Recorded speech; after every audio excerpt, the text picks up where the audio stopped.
গেছটো গৰম কৰি লৈ জুইকুৰা মিডিয়াম কৰি ল'লোঁ। এতিয়া গোটাই লোৱা গাখীৰৰ সৰখিনি কেৰাহীখনত দি দিলোঁ। দি লৈ হেতাৰে লৰাই আছোঁ।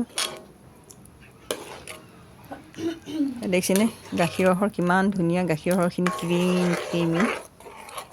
গাখীৰৰ সৰখিনি এতিয়া লাহে লাহে লৰাই থাকোঁ।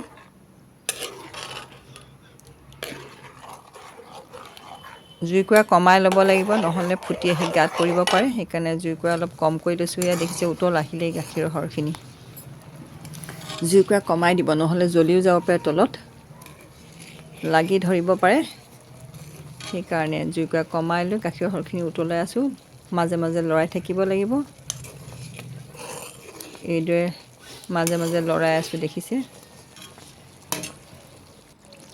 এয়া দেখা পাইছে গাখীৰৰ সৰখিনিৰ পৰা তেলখিনি কেনেকৈ বিৰিঙি উঠিছে। এতিয়াও অলপ সময় আছে, লৰাই লৰাই গাখীৰৰ সৰখিনি লৰাই থাকক। তেলখিনি নিজে নিজে বাহিৰলৈ ওলাই আহিব।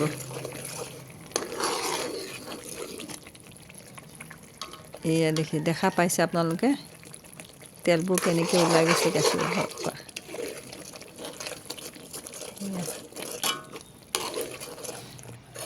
এয়া ভাজোঁতে ভাজোঁতে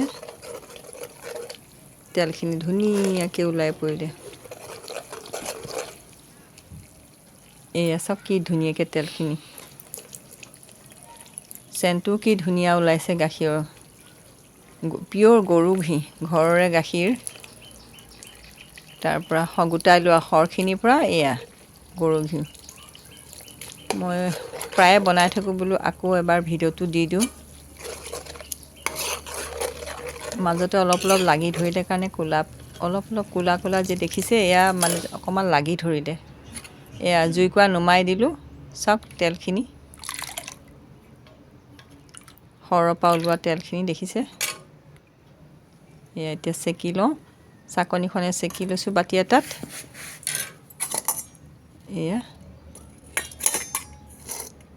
মই বেছিকৈ দেৰাই দিয়া নাই, কাৰণ এই সৰখিনি যিখিনি ভজা সৰখিনি যিখিনি থাকি যাব, ঘিউ ওলোৱাৰ পাছত যিখিনি থাকি যায়, সেইখিনি আকৌ মই পাছত মিঠাই বনাত ব্যৱহাৰ কৰিম। সেইকাৰণে ইমানতে থৈ দিলোঁ। নহ'লে শুকানকৈও ভাজি দিব পাৰি, অলপ ৰঙচুৱাকৈও ভাজিব পাৰি, কিন্তু তেতিয়া মিঠাই বনাবলৈ অলপ দিগদাৰ হয়, লাগি ধৰিলে। এতিয়া এই ৰঙা ৰঙা যিখিনি ক'লা ক'লা পৰি দেই গৈছে, সেইখিনি বাছি বাছি আঁতৰাই পেলাম। পাছত এয়া আকৌ মিঠাইও ইউজ কৰিম। দেখিছেনে কিমানখিনি ঘিউ ওলাইছে। এইয়া চাওক, এক বাতিয়ে হ'ল ডাঙৰ বাতিটোত মোৰ। এয়া দেখা পাইছে কিমানখিনি ঘিউ ওলালে। এয়া মই আইনাৰ বটল এটাত ভৰাই থৈছোঁ।